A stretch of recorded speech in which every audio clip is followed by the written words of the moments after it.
expression of a healthy and spiritually awake group of human beings, does that take any particular form in your mind? I think that just, in one way, yeah, and in one way, no. I would say that it's one where there's no longer this competition against others, you know, that when humanity comes to see that we're all one viable whole and we're not separate, and we don't have to say that, you know, I have less and you have more, therefore you have to give me what you have. And, you know, that there will come a point where people see that humanity is humanity. And that cooperation begins to dominate over competition. Exactly. That we break down these barriers of us against them, and that religion is us against them, you know, that we find that deeper chord that's there, which is one. And that the expressions of it can be beautiful, all the different expressions. They don't need to be in competition against each other. And so mine is good and therefore yours is evil. I mean, that's nonsense. Nonsense. So hopefully mankind begins to awaken and see that others are the same as they themselves are. So for me, what unites human beings is that we all have bodies, we're all vulnerable, we all require food and shelter, and we require relationships that are supportive. And within all of that, I think, is our commonality. Not that I am a Hindu and you are a Jew, or you are a Muslim and I am a Taoist. And yet there's so much of this pitting. Exactly, one against the other. Ideology itself, and these various ideas that I am different. So one should celebrate the differentness. So how do we destroy religion? Get everybody to realization. Yeah.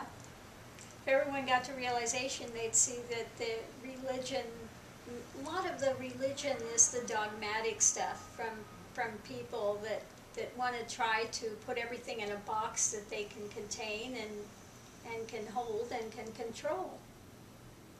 But you can't control spirituality. You can't control what is reality.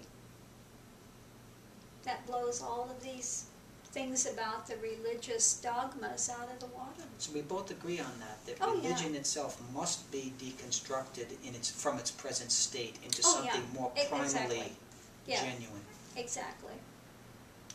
Most religions are like corporations, really, giant corporations. Well, a lot of them are used to put in, you know, the do's and don'ts, you know, but when one comes to that spiritual awakening and everything falls away, then one is inclined to only want to benefit humanity, not to do something to protect oneself and destroy somebody else in the offering, you know. But do you think it was your prior education that allowed you to, in this post-awakened state, be the person, the generous person you are, the anti-religious person that you are? Or do you think that realization produced that? I'm curious on that point. I think that a great part of it was realization, actually. Because the view on religions and this and that changed after realization. Before they were something to cling to and something you hope you could get something from, you know, and that one used as a anchor or a way of justification, you know. Like if you read some of the apparently highly realized Shankaracharyas, for example, in Indian history, maybe not any that are living today, but someone from history, you'll find extreme misogyny in those statements. You'll find certainly homophobia if you look for it. Maybe it wasn't discussed because gay people were so repressed that even that conversation could not arise in that context. But to me, realization does not bring But I don't think that all the Sankacharyas are realized. It's a political, if you've been to India and you've lived in there, you It's see like the it's Catholic Church. it's very politicized, and yeah. Same thing with like the Dalai Lama. He says he's a simple monk. He was trained for his position.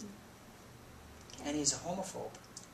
Well, He there's some he other remains things. homophobic. Yes, there are a few things So is there going a realization on. there? Well, he says he's a simple monk, and I don't think he's just being generous. He's a simple monk. But he's purported and received as the incarnation of the Exactly. compassionate Buddha aspect. Exactly. And he knows that he is received that way, and he There never is- says he is not that.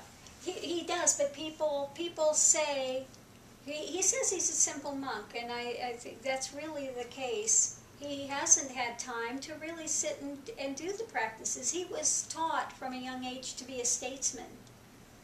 He was taught his job from a very young age. Well, he also says he meditates 4 or 5 hours a day. Yeah. I don't know what to think anymore in terms of... I don't know, but no realized being could keep the nuns also. They don't give the same thing to the nuns as they do the monks either. Yeah. So misogyny is a potent force within spiritual circles still. Still, yes. Did you want to? Yeah, I would change the battery.